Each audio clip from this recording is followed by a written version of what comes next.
hello to everyone, and thank you for the participation. I'm sorry for my English, I'm not an expert, but I hope that you will understand me. So, thank you for Professor Hoffman that you participate in our webinar, and we will start with your presentation if you want. Okay. So you can start. Do you want to? I will say the title, the importance of and the benefits of sharing and using, facilitating, and upscaling best practices in supporting children of parents with mental health problems.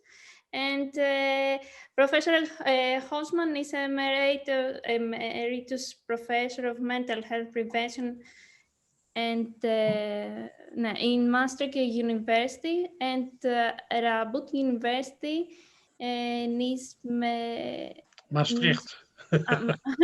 in Netherlands. Yeah. Thank you. Thank you. Yeah. Yeah. Yes, you can. Okay. Okay. Thank you very much. And let me first say that I'm very pleased to be invited to be part of this webinar. I think it's a very important project, and which I very much like to support. It's important that we are really moving forward in Europe. Okay, next slide. Yeah, I will talk well, only 10 minutes, so I need to do it quick. The first question is, why do we need to invest in supporting this group of children and families? Secondly, there has been made a lot of progress over the last 30 years. I will give a very short summary, global. I will stress the issue of sharing what we have developed and upscaling that in Europe. And the last part is about bottlenecks and successes, but especially what are the issues for investment in the next agenda. Next slide. It's probably for many of you already very well known that this group of children that is growing up in families with parents with serious mental problems, it's a major risk factor. It's clear if you look to a lot of research, then you see that the risk is 3 to even 13 times higher than for other children. We see also that this is a problem that is transmitted from generation to generation, and we just wait and see, and afterwards we try to help with treatment. But now the question is, could we do something different? Could we do something in prevention? These are serious problems that the children have to face. It's not only just the parent who has mental illness, but mostly it's related to a wide range of other family problems. And the problem has gotten a lack of recognition. We see that the impact is broad, long-term, impact to even old age. A wide range of adverse developments are possible in health, mental health, in social and financial impact. It's about a large group in society. We talk about 4 to 1 in 4 to 5 children.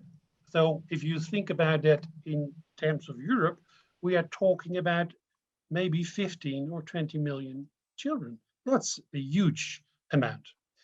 Many mental patients are themselves parents, around roughly 40 to 50%. This group of children show a high demand during their lives for professional care. In my country at this moment, the demand for youth care is a huge problem. just last week, there was in the paper a conclusion of a national committee that if we go on like this, the youth care will not be payable anymore in 10 years from now on a country. So we need to do something in prevention. And this is also a lot of problems that have an impact on our social life and also on our economy. Next slide. We have worked now for, when I started, almost nothing was there in the end of the 1980s. And, but over the years, 30 years, worldwide, and we have a lot of collaboration, a lot of is achieved. Just a quick summary. There is a huge amount of knowledge now available that we can use for making the situation and the lives of these children better.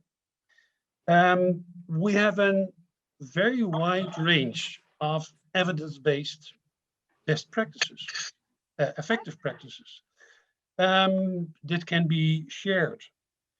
We have nowadays a worldwide coalition of advocates, of scientists, of people with lived experience who share and collaborate in research, but also in program development and in sharing and disseminating what we have developed.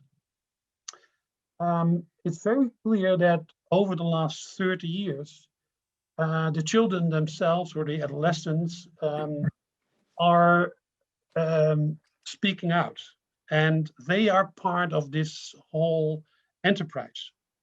And we are listening to them, and that's very crucial. It's also showing that when we started in the Netherlands just with 3 people. Now we have a nationwide system for prevention and support for these children. And that's the same in Norway and many other countries.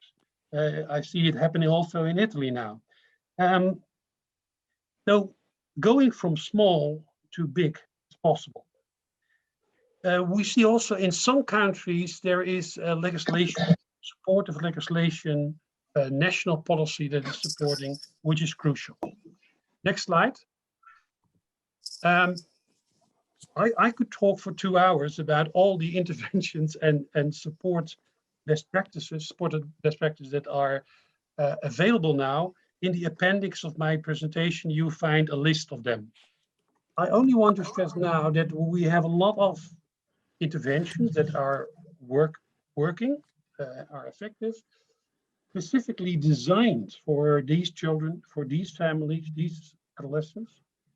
But in addition to that, in our prevention fields, we have worldwide now also developed many other preventive interventions that are effective, proven effective, not developed for this group specifically, but are very much helpful, also can be used for them to make their lives better.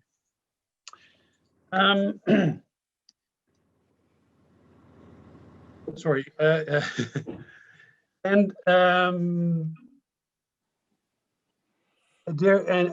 in addition to that, we see now programs like Healthy Start of Life. It's our large programs where we could build in our own interventions or programs for children of parents with a mental illness. So we have a lot at this moment available. The big problem is that the use of it to make the lives of these children better is poor. So we have an implementation and a reach problem. Yes. What are the current bottlenecks? There is still an insufficient public awareness. In treatments, psychiatry especially is mostly focused on the parents as individual adults. Not on the children. It's not frequently discussed. Therapists have not the skills, the capacity, and the knowledge about the copy problems. In terms of prevention, we have a lot. but it's limited use worldwide and also in Europe. It's moving. What is happening is fragmented still. Sorry.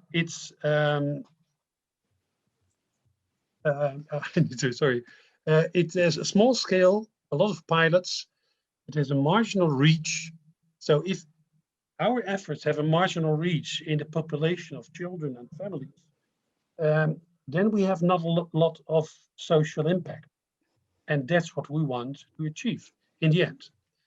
And we, in general, we lack also on a European level, national, local level, the support, the policy support and resources. We are working, and you are working hard on that, but there's a lot to go. What are the main issues and challenges for our next agenda? This is my, to my knowledge, the last slide. We need to invest in large-scale psychoeducation, using social media, awareness programs, reducing stigma. That's in itself a huge enterprise task. In healthcare, we need to make a big change in mental health care, in primary health care, to get a family-oriented approach, and where doctors and therapists and psychiatrists also talk and connect with the children and offer them support and offer them preventive support. That's a big change. That's not easy to get that done. In prevention, we have happily a strong role of the young carers themselves, and we need to invest in co-creation between professionals and young carers. We have a lot of knowledge and a lot of effective practices, so we need to invest in educating professionals, organizations, policymakers about what we have and sharing that. We need to overcome the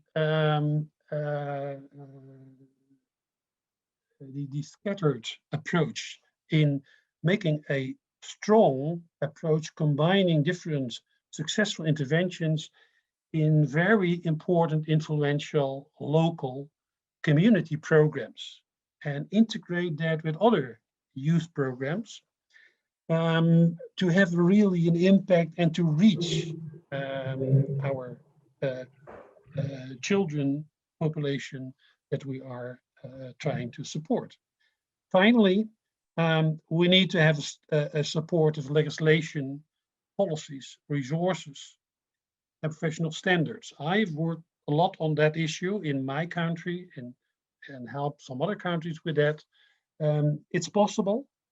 Some countries show that it's really possible, but we need to learn from each other, but we need also to invest.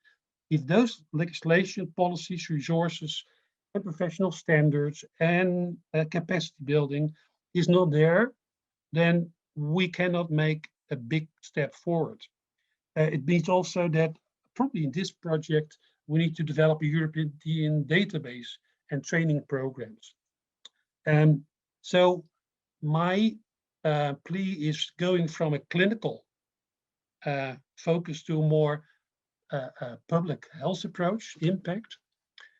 And to summarize, it takes a village to raise a child. It takes Europe to raise a child. It takes a country to raise a child. And the last one, if we do that together, we can make a difference for the future of many, many millions of children dealing with parents who suffer from mental illness or other hardships. It's a choice. It's your choice. It's our collective choice. Thank you. Thank you very, very much. I believe that it was very constructive speech and presentation. Yes, I totally agree with the role of society, of professionals, of the family, of everyone that should participate in this field. And I think that we will move on with the next presentation, and then we have time to make some questions and discuss about the topic. So Stefania, you're next.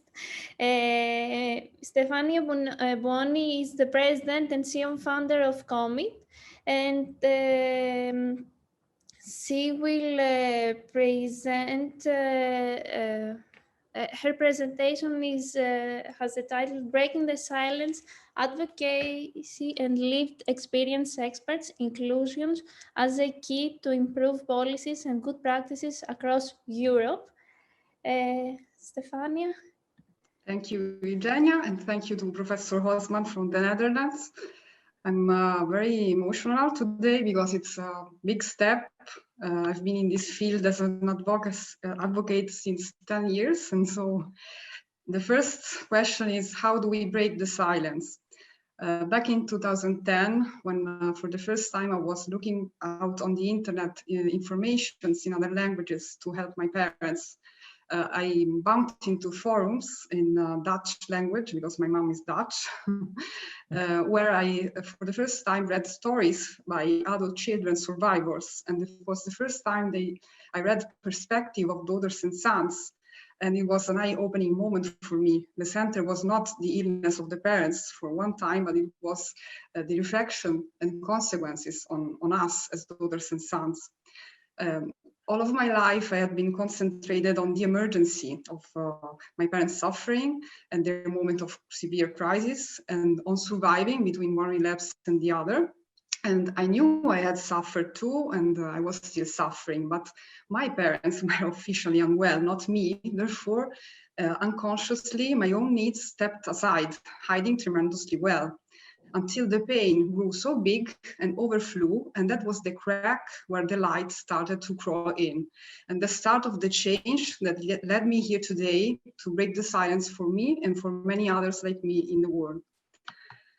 Why is there so much silence on forgotten children? Professor Clemens Hosman said it well, the stigma. Mental health is still very stigmatized all over the world. It still doesn't have the same dignity and respect as physical health. But the truth is that they are actually intertwined. We as individuals are all intertwined to one another. And all aspects of our lives are involved in and by our mental health. Friends, family, studies, work, our passions, our identity, money, love, relationship, and social status. So responses to mental health problems can't just be individual, they must be systemic, political, I have to say. Education about how to protect our mental wellness should be part of our upbringing, part of our society. Forgotten children are just one of the many symptoms telling us how stigma is still huge.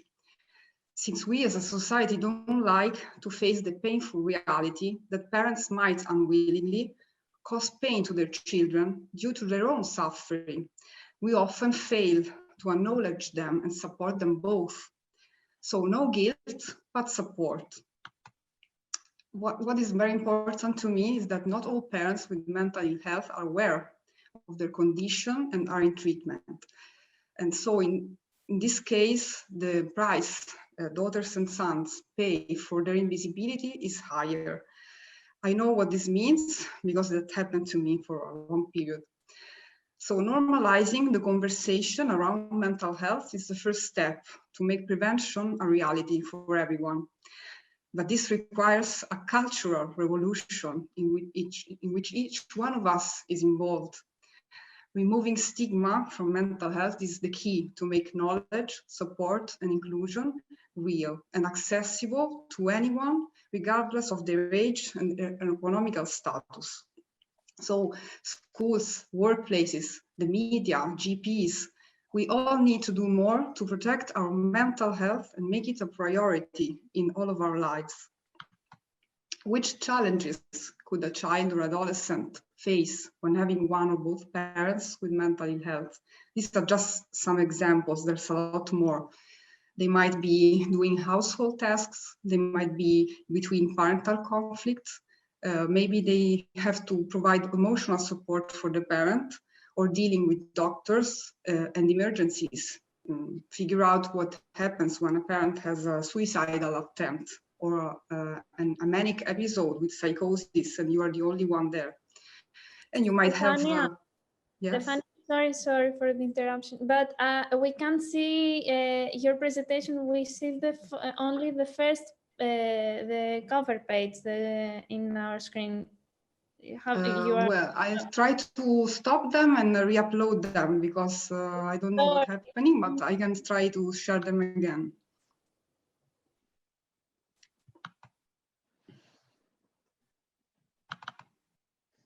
Allora, let's see if this works. Let me know. Do you see it moving? No. No. It's a very stable message. Let me see if I do this way. Other way. So Yeah. this Yeah. works. This Yeah. works, Okay. yes. Yes, Yes. it works. Resilience, you see, it happens. It's useful in life. So you might risk to have to be subject of bullying in school. And also, what is important is that when you are unaware of being a young carer, you become, in fact, one of the millions of young carers in the world. The terminology young carers is the UK one that we use, but actually children and adolescents don't identify with this terminology. They don't even know this terminology. And also, it's a huge, broad term that refers to children and adolescents living with one or more family members who suffer from an illness or from an alcohol or substance abuse. So there are different levels of caregiving in this terminology, not only practical aspects of care, but also emotional caregiving to the mentally ill parent or dealing with younger siblings. But you as a child or adolescent are not aware of what you do and that you often did not choose to do. For many, these are only survival mechanisms because there is no one else to help you out. And all of your efforts in daily life often go totally unseen. And no one ever said thank you for what you're doing. And also, if the parent's illness is severe and untreated, you might also be neglected or verbally and physically abused. So prevention in mental well-being is key to let children just be children and not having to carry the suffering alone on their shoulders. That is why stigma is so important on a general level, because this is what actually happens when we don't invest on eradicating stigma and in mental health education.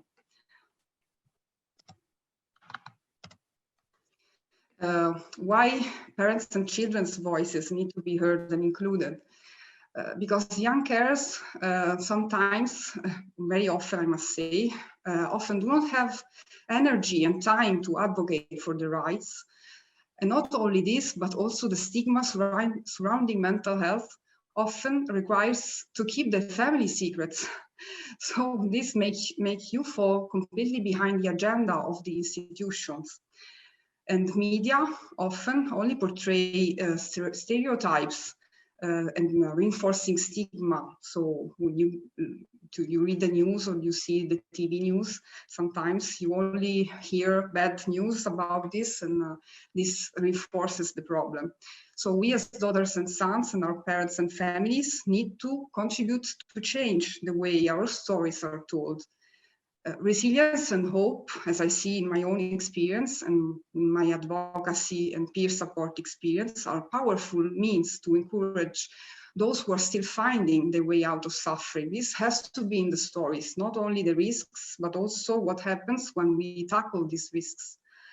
And connecting and making a difference out of our pain makes us break the loneliness and the isolation. So inclusion is really a part of the solution.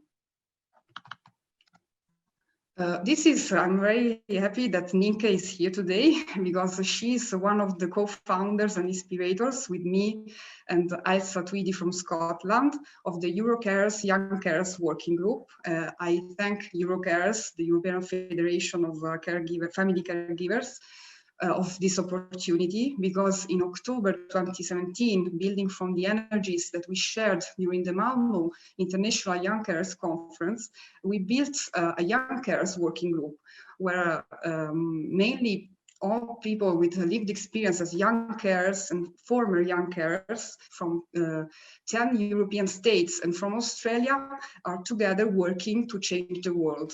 So I will show you what we are up to. We are working together on a campaign addressed to policymakers. We started from the European pillar of social rights, and we chose 4 out of the 20 principles, which are inclusive education, active support to employment, childcare and support to children, and long-term care. And then we indicated some measures to achieve the solution that we want to see. The other work we are doing is on an awareness campaign targeted to a broader public. First of all, the young carers who are not aware of being young carers or who are reluctant to say they are, but also the stakeholders, service providers from educational field, from the health field, social care, non-governmental organizations and general public. Because the problem is that policymakers only act if we have a critical mass. So many people need to feel how important mental well-being is for everyone, and so also to protect children and adolescents who often have to carry on their shoulders the difficulty that families are facing. So this is really, really important. If you want to know more, you can go to the website of MeWe Project, and you can download a lot of material that you can share with your colleagues and also to journalists. And there is no time to lose, because we really need to help the life chances of thousands of children across Europe. If you want to know more about COMIP, it's the first NGO in Italy created by and for adult children and children of parents with mental ill health. And it was established on the World Children's Day. I'm one of the co-founders, and this is our first European project as partners. So I want to thank you for listening, and please don't stop here. We can continue to collaborate and to make many millions of lives of children and adolescents and parents better across the world. Thank you. Yes, congratulations. Thank you for the presentation, and your campaigns, I believe that can make the difference in this effort. So, Stefania, can you help me? We are continuing with the video of I'm sorry, I'm lost. Of Miss Matias Marisa. We have the video of her presentation because she couldn't manage to attend the webinar. The title of the video is "We Work for the Rights of Informal Carriers. Count on Us." Mattia, can you tell us, Stefania, a few words about Miss Matias Marisa? Yes, Marisa Matias is a member of the European Parliament from Portugal, and also she's candidated for presidential election in her own country, but she's also very passionate and working within the interest group of informal carers at the European Parliament. So she's very sensitive, and so I'm delighted that she has accepted to send her video message for us. Hi everybody, I'm Marisa Matias. I'm a member of the European Parliament from Portugal, and I wish I could be with you today, but unfortunately I have a conference at the same time, and you know that is very difficult. In any case, I want to just say some words on this issue because it's very important. I'm part of the interest group for carers across Europe, And I do recognize the work that you are doing, the different projects, and also the Eurocarers, the way is paying attention to such an important issue in order that to provide justice to everyone in Europe. I've been working on these problems for, I don't know, more than 10 years, and unfortunately we still don't have an answer to all carers across Europe. We know that the majority of the care is provided by carers and formal carers in the majority of the cases, and we still need to have measures across Europe to provide the rights, the support, not only financial support but also financial support. Normally when we talk about carers, we talk mainly about adults taking care of their parents, or we talk about parents taking care of their children for some reason, and normally we don't talk much about the subject of this conference, which is children taking care of their parents, and it happens a lot across Europe.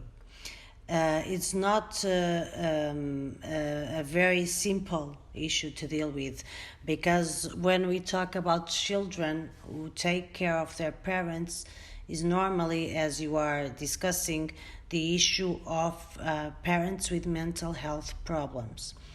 And so we have to try to devote our time in order to find solutions for all the dimensions of this problem. First of all, children shouldn't be taking care in that sense. They should be also subject of care. And so it's very difficult, not only because they don't have the means, as they don't have the psychological support in the majority of the situations. Also because we still need to fight the discrimination of people suffering from mental health problems, as we still don't have the same answer, the same capacity and the same resources to deal with the mental health problems. Also, the visibility of these problems is not, I would say, at the same level as other types of disease. I don't know, other types of chronic diseases or physical diseases, in the sense that you have something to show. And that's a huge problem. For the children, they need to be protected. They need to have psychological support. But for the parents who suffer mental health problems, they also need to be protected, and they also need to have support. So we are trying to find all the dimensions of the caregiving and try to find solutions, political solutions, in order to provide the support. I will not speak as an expert on this, because I'm not, and I know that experts have been talking in this conference. So I will look after and see what are these expert contributions, because as policy decision makers, we have the obligation also to listen to experts. We have the obligation also to listen to the carers, because the way society is organized, we need to listen to these people in order to avoid silence them and forget them and not provide the proper answers. In Portugal, we were able to create a kind of legal provision to support and to recognize the work of the informal carers. But I have to say that one part which is not covered is when we have children as carers. And so that's something that we still need to work as well at the national level. I thank you very much for giving visibility to this problem. And I really am willing to work together with you and to have all the feedback concerning the expertise in the field, in order that we can advance as a group of the European Parliament composed of several members from different political groups, that we want to help you. We want to provide political solutions for this, and especially to have an answer, a social answer, some justice, some care, and fully rights, human rights and dignity to those who devote their lives taking care of their ones. Of course, with the children, as I said, there are different levels that we need to take into account. So I'm looking forward to work with you, and just say that we were organized as a group in the Parliament specifically to deal with these issues and to try to give answers to problems like the one you are raising in this conference. Thank you so much, and please count on us. I believe that we really need the help and the support of European members of the Parliament. So we will continue now with the presentation of Miss Vero Krasborn. I'm here. Hello, everybody.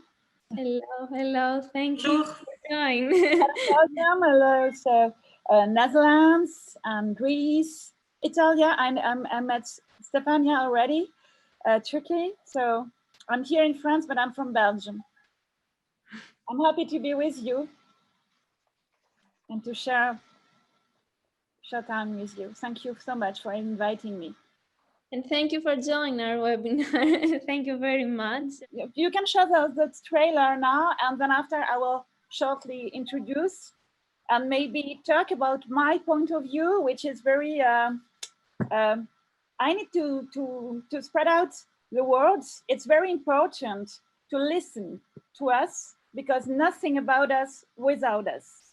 And this is my point of view. And I met already with Stefania, with Frederic, and with Stephanie also, and in other countries. And I'm very happy to share this with you. So let's show the trade-off into that.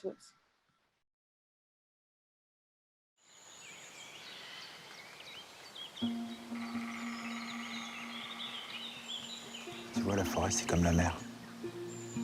Savoir nager? Exactement. Ouais, doucement. Pas d'accident. Attention. Voilà. Non, donne pas de coups. Laissez les enfants, j'arrive pas à me concentrer. C'est moi. Prenez tout ce que vous voulez.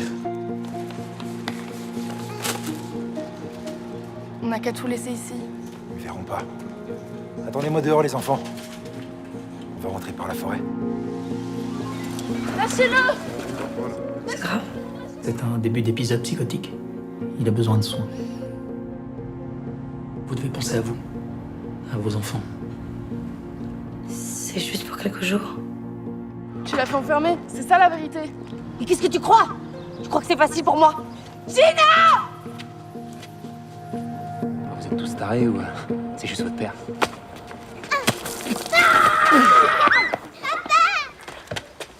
Tu crois que je serai comme papa?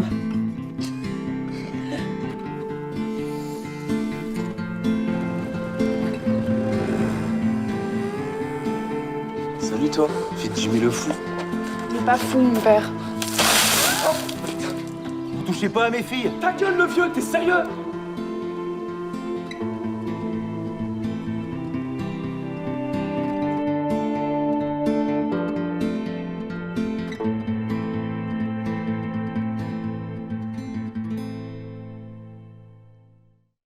So it's a little bit complicated to watch this online, but I invite you to go on Facebook.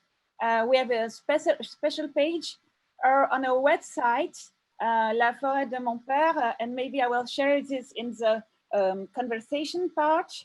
But this movie, so in the title, you have already what is a mental illness of my father. So it's not a copy and paste of my own story. This is fiction. And for me, it's very important to have fiction because we have, in my life, as I was a teenager and a child, I received a lot of cameras on me just to tell me, you have to say, you have to tell the story, you have to spread out your word, and we will get this.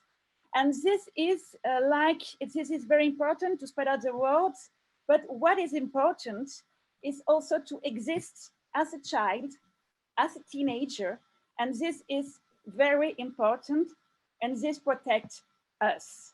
And that's why I'm fighting, and Stefania knows, because I'm fighting, because I'm a survivor of all the system, of the protection, of the kids' protection system.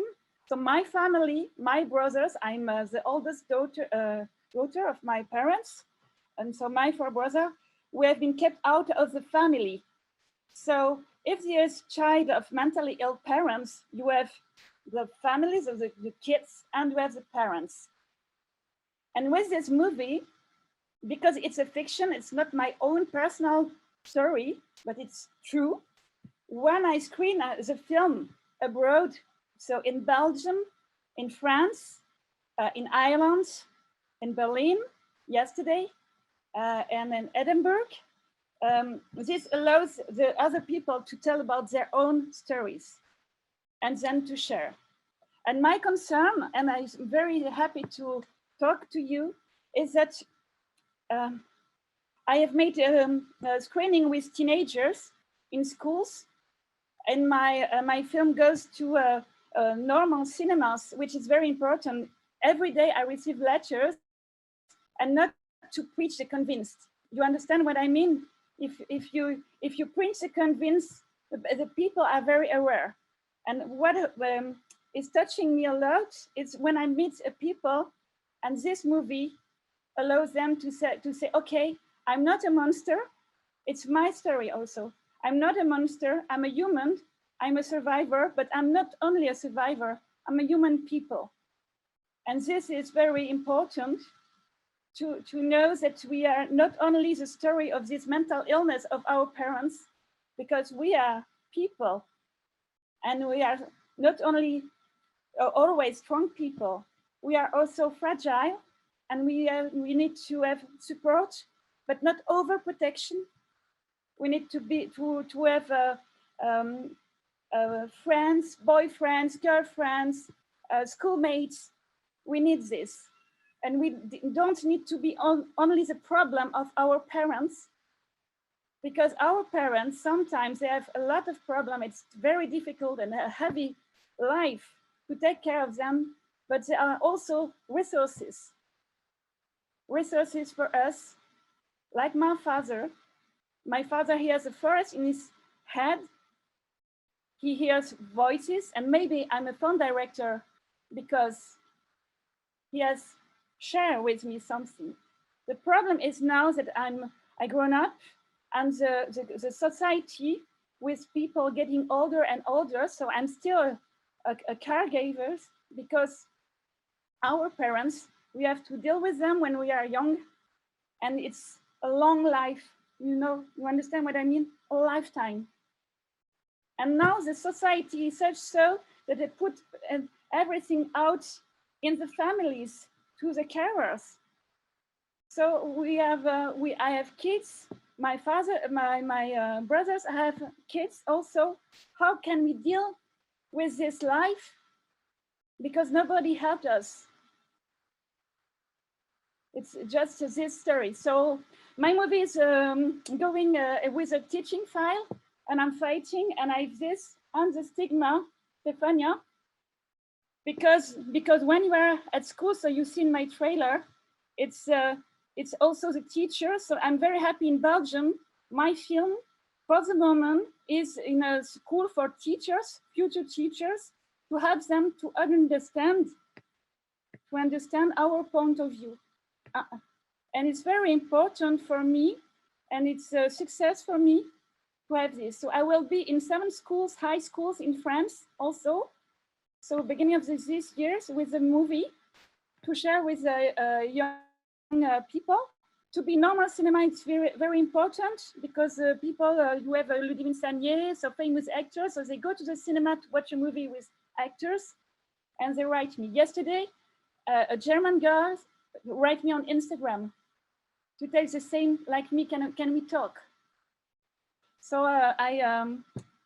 it's finished, but I want to say thank you to Frédéric, because she's the first who gave me the right to, I'm very touched to talk about this, because Frédéric, thank you, the right to talk from my point of view, and not to have only written stories about old people who are very, they have good intentions, but sometimes they talk instead of us. And it's very important, Frédéric and Hélène Daftian, to give us the right to spread the word by our own lives. So I thank you. I thank you so much. So we are building a platform which is built from this movie with Frédéric, so in Belgium, in France with Hélène Daftian, in Luxembourg with Canel, and also in Switzerland with Sylvia Paraga. And please, let's listen to the children, not too much overprotections. Please let's listen to us and let's build a better society with us. So let's, if you want to contact me to screen the movie, I'm fighting because there are a lot of movies, cinema is lots of psychiatry, so madness and everything. And so they don't want to listen to this story. So maybe you, in your own country, you can invite this movie into high school and fight to spread the word. So thank you so much. Thank you, Vero. Thank you very much. And let's keep fighting. Yes, thank you very, very much for your presentation and being here with us. And I hope that when you can, I would like to invite you in Greece to talk about your film, your work, to everyone, to specialists, to children. This is great work. Thank you.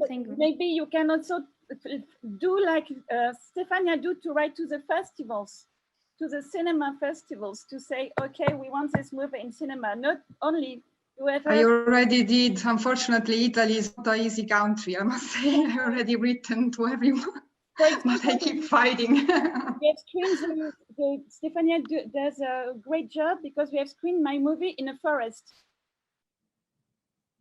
For example, it's good to have a forest. And I just want to tell that thanks to, I was with Frédéric and the ombudsperson from Belgium, so the rights for the kids. He has have invited the parliament, like the Miss from Portugal, to watch the movie, and this is very important also. But we need to have testimonies with the movie from other people, because this is very important. Thank you so much for being here. I was here for a short time, but thank you. If you have time, we will continue with another one presentation, then we'll have a discussion. So if you have time to stay until the end, it will be our pleasure. Maybe I will come after, because I'm now I'm at school, so I'm in a training. Thank you so much. If you want, you can send the teaching file in English. So we have it in German, in English, and in French. Maybe Frédéric, you can. Okay. Thank you so much. Thank you. Merci, Vero. Merci.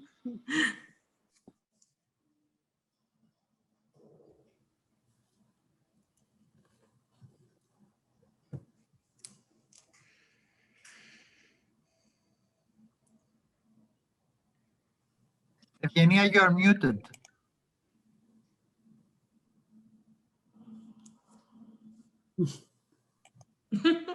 Sorry, I was thinking alone. So we will continue with the book presentation, and thank you for being here, Dr. Frédéric van Leuven. So the title of your book is Taking Care of Parents and Family During Psychiatric Hospitalization. Hello. Hello, Eugenia. Hello, everybody. Is the sound okay? Yes, here. Okay. Thank you very much for giving us the floor to me and to Stéphanie Tange, who worked with me at the hospital. We are very happy to participate today, and we are very happy to feel part of a community. The first time it happened, maybe it was with Vero, when I met Vero a few years ago. And I'm really feeling that all this work is going from by proxy, meeting people, and little by little, we are constructing some kind of community about this question. So I will first take 5 minutes to present myself and how I got involved in this question, in this today question.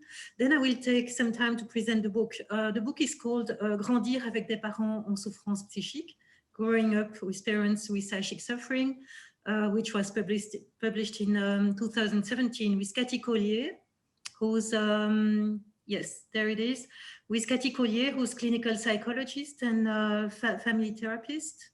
And then I will give the floor to Stephanie so that she can describe the device we have implemented in our hospital. So first, no, let's go back to the beginning. We don't need the slides now. You can close them. I will tell you, Jocelyn, I will tell you when we need them. You can close them, yes. So first, in 5 minutes, I'm a psychiatrist. Actually, I work in a very big hospital with about 300 patients, and I'm responsible for the mobile crisis team. So we go to family homes in crisis situations. I'm responsible for the daycare hospital, and I'm responsible for the family projects in the hospital, where I arrived 11 years ago. It's a hospital located in Wallonia, in Belgium. We are French speaking. But how do I came to be involved in the question? I was in my first professional life, I was child psychiatrist. And about 20 years ago, I was working in a psychiatric unit for adolescents. And I was struck by the fact that many of the adolescents who were hospitalized in psychiatry had parents with psychiatric problems. And some of them were really worried to be hospitalized because they were worried about having the same pathology as their parents. And in life, it's always like that. Sometimes you meet people who really guide your professional career. And for me, it has often been patients. And so the first patient I met who really struck me is, his pseudo is Amaro. He was 16 when I met him. Now he's over 40 and he's fine. But at the time he was 16 and he didn't want to come into psychiatry because he was so afraid to be bipolar as his mother. And his story is that Amaro had been living alone with his mother in a house that was totally isolated until 6 years old. So he didn't go to school. He was only with his mother and watching television. And finally, when he was 6, the neighbors reported the situation to the child welfare services. And what happened is that Amaro was placed in an institution and his mother disappeared. And she disappeared forever. He never got news anymore. She left for another country and he had no father. And so he started his career as a placed child. And so he went from center to center. When he arrived at 16, he was coming from a center for delinquents, and we were the 49th place of living for him. He was 16. And so Amaro was really worried, am I bipolar like my mother? But in fact, he was not suffering from bipolarity. He was suffering from a severe attachment disorder. And that's what was happening to many of the young people. They were not suffering psychiatric problems like their parents. They were suffering from something else that were the consequences of the psychiatric problems on the life of their parents and then on their own lives, of the consequences here and now in every day. And so that's really important to know that. And so if we wanted to work with these children, with these adolescents, first we had to take care of their attachment disorder. And he taught me a lot about that. But maybe the most important is at one moment that Amaro was asking, how come I'm here in psychiatry? What am I doing here? Where do I come from? What was my mother's problem?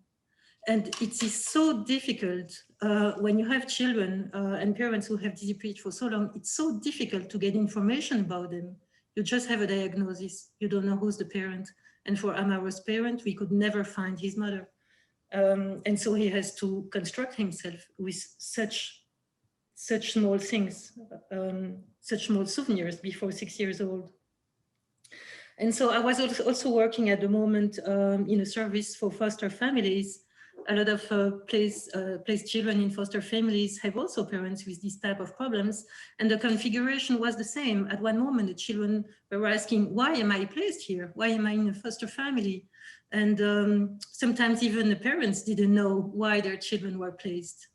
And it was also so difficult to organize encounters between the biological parents and the kids. Sometimes you had a psychotic mother. She would come from another place of Belgium. She had to take the train and the bus.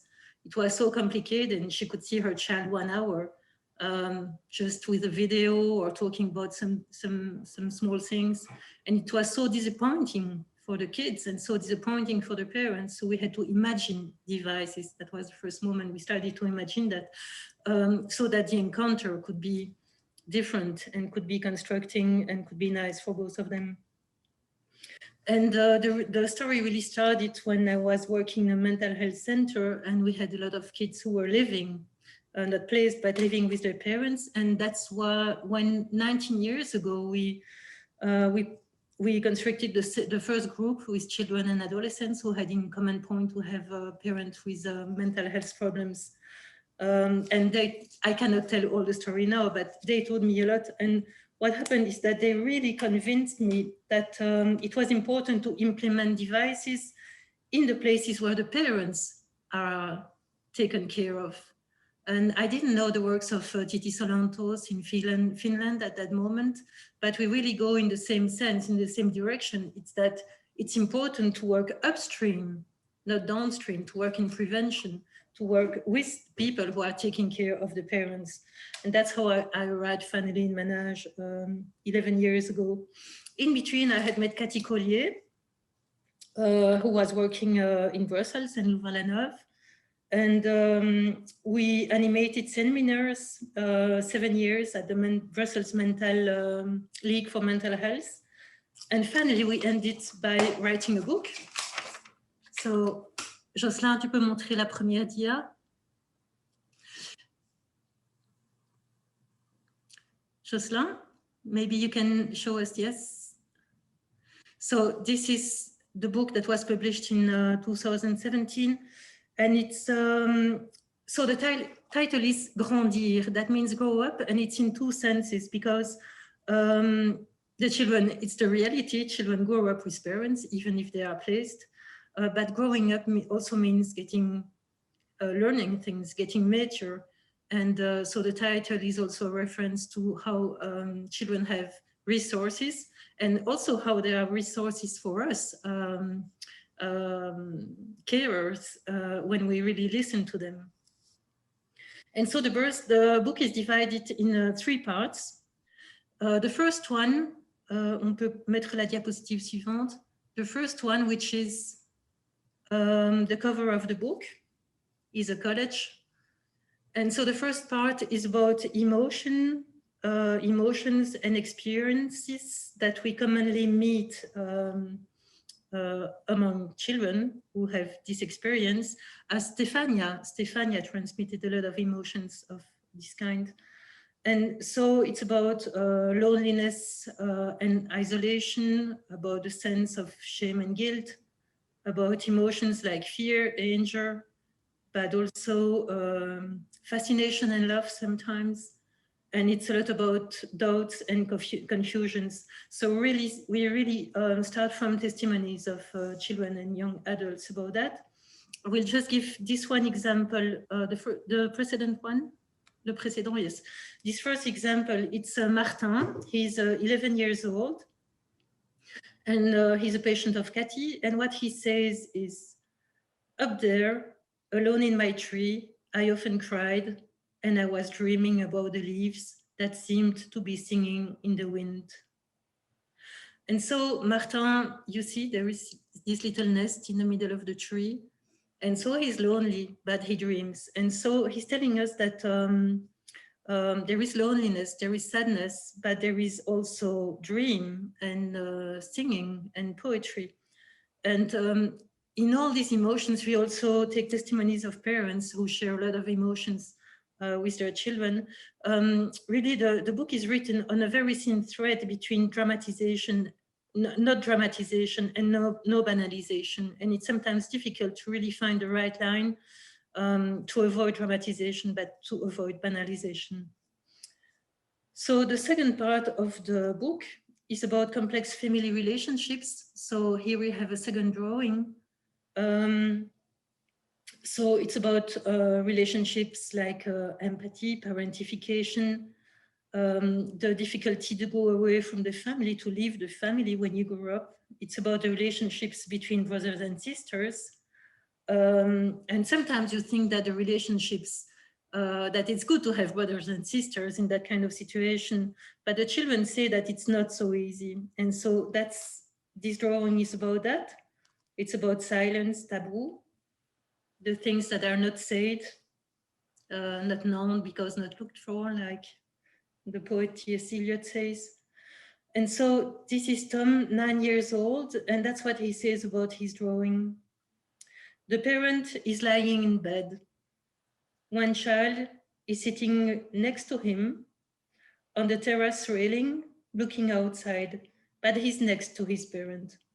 The other child is sitting in the living room. They do nothing together. They would like to go outside and play with the neighbors, but the mother doesn't like that. They have to stay at home. She's afraid for them, and we have to stay silent. So this story is also, the second part is also about the importance to work with siblings. And the third part is about how to deal and transform psychic suffering. And so it has also a lot of testimonies of professionals. So how can we explain mental health problems to the children? How can we deal with the professional secret? You see often when a parent has like delusion, for instance, the first reaction is to separate the child from the parent, like the story of Amaro I was telling you. His mother had delusion, they placed him, and that was the end.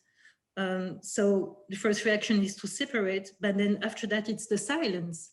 And we think that silence is worse than living with delusion, because it leaves the child really in confusion and doubts, and that's really destructive. So how can we deal with that in our different systems? How can we enhance family resources and be creative with that? And how can we work with siblings? And also what type of devices can we imagine? And here we have this drawing of Sarah, who's 10 years old. And what she says is, the hospital is far away from everything in a gray land. There were no colors on the walls. There was very few decoration, no space for children, except a garden with very high walls. And so this leads us, merci Jocelyn, je n'ai plus d'autres dia. This leads us to our to Stephanie's presentation. In our hospital, about 70% of the parents, of the patients are parents, not always of minor children, of course. I think we have, like Clement said, about 45% of them who are parents of minor children. So we developed a device that's in 3 stages, or we could say 3 different steps. The first stage, and really the basic step, is to provide what we would call the welcome dimension.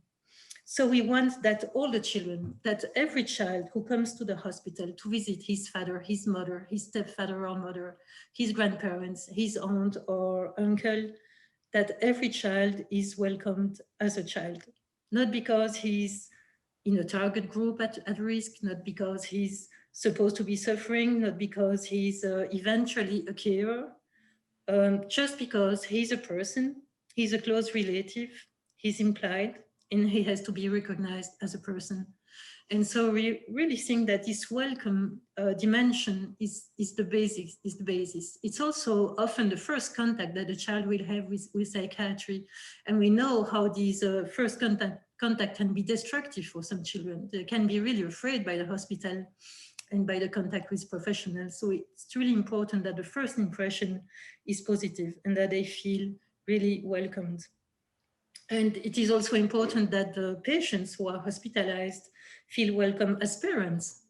And so this is how we opened what we call the Espace Enfant, famille, space for children and families, that Stephanie will talk you about.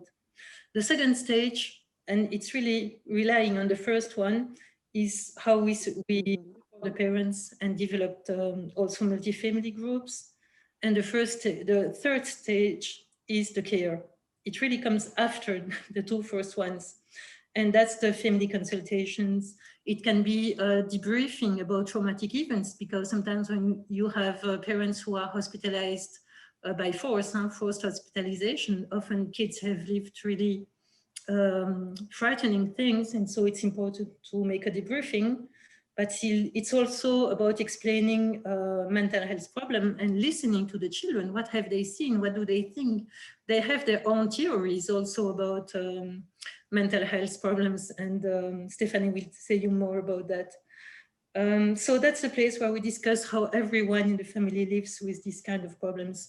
So now I will give the floor to Stephanie, who's I could say the kingpin, maybe the queen pin, the backbone of all our device. Voilà, Stéphanie, je te laisse la parole. Okay, thank you. Okay, first, I told you the welcome.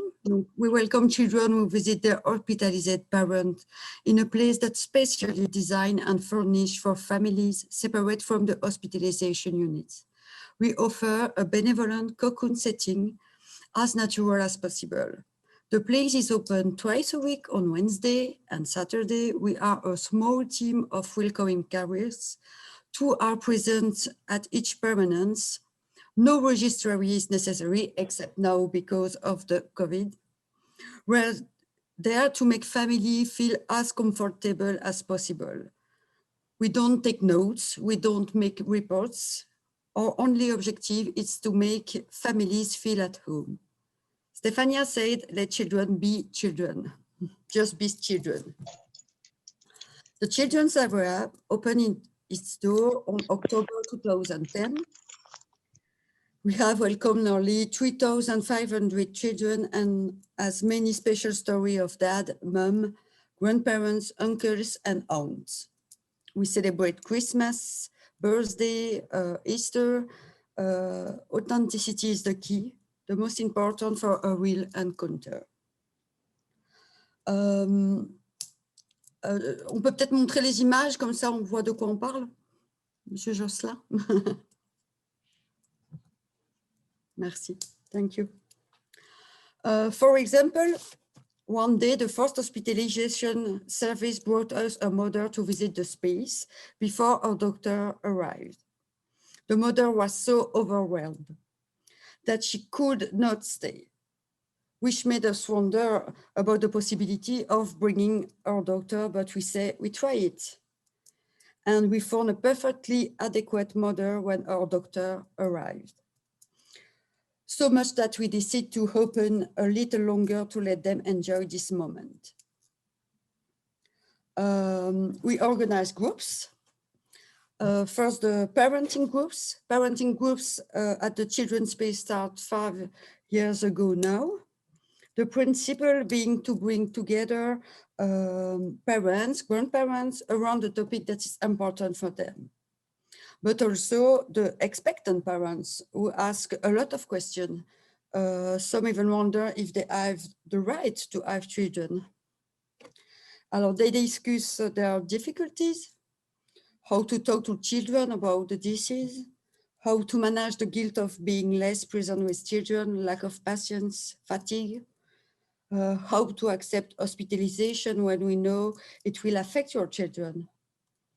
How to explain a disease you don't understand yourself.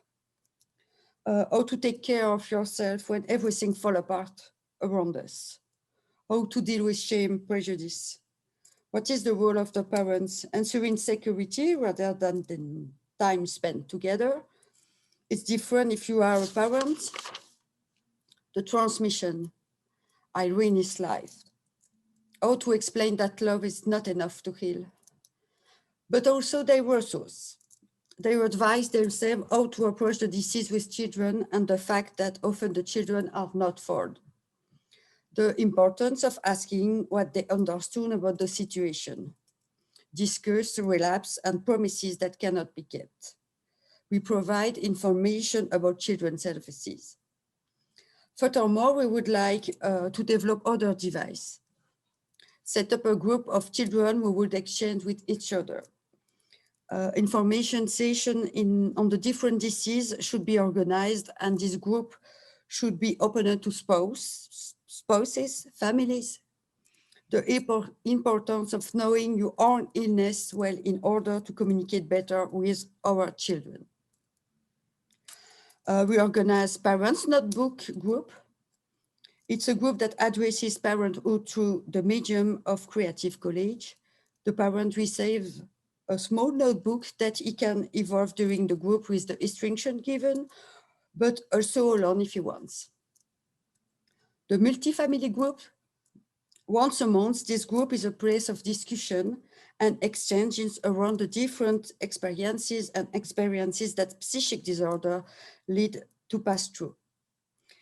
It brings together users, family, and professionals. We welcome children from the age of 14, and this creates a particular dynamic between them. Topic cover: diagnosis, medication, how to live with a person who is no longer the one who was married as a result of the illness, how to make loved ones understand that one is doing his best. We also offer family consultation. When children are asked the question, what they are experiencing most badly is not being taken into account by the professional who care for their parents. Why they are in the front row since they live with them every day.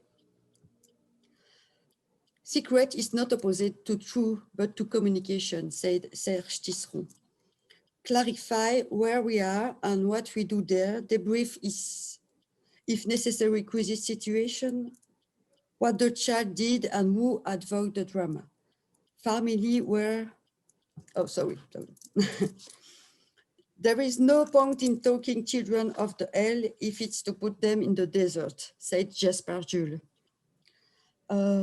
It reminds me a situation of a psychotic mom and 6-year-old girl who took care of everything, support both the little girl who had things to say and the mother who did not understand all the steps in progress. It's important to recognize what the chief is giving, to thank him. We want to be a place where you're not afraid of the truth, creating the condition for sharing, to be able to apologize.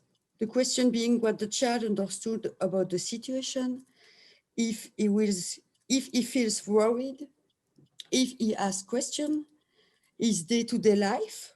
Does the parent trust the person who cares for his child? Being able to discuss violence in school. How do you deal with your daddy is crazy? In conclusion, take care of parenting helps contribute to a faster recovery.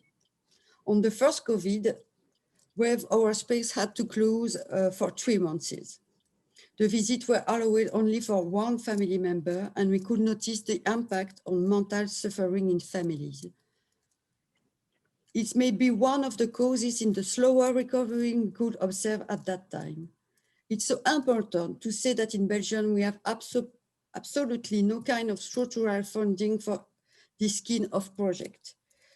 It all out on the willingness of the institution that use its own funds. We believe that it should be a part of mental health policy that should encourage institutions to be family friendly. Thank you, and sorry for my English. Merci Stéphanie. Thank you very much, both of you, for the presentation. As you were speaking, I was thinking that in my point of view, I am a social worker, clinical social worker in a mental health hospital. And I was thinking that we don't have a space for the children. They can't come to see their parents, the younger, and if they are not adults. And this is a great problem, because I remember a mother, she was really young, she was with the first psychotic episode, she had 4 children, and I remember the 2 was waiting in the door of the hospital until they can see their mom, and I was talking to them, explain why they cannot join in the hospital. There wasn't a space to meet their mother, and that was pretty much but so I admire you for your work and all these things that you are working about the children with who has parents with mental health problems. Thank you very much. You're a great example for us.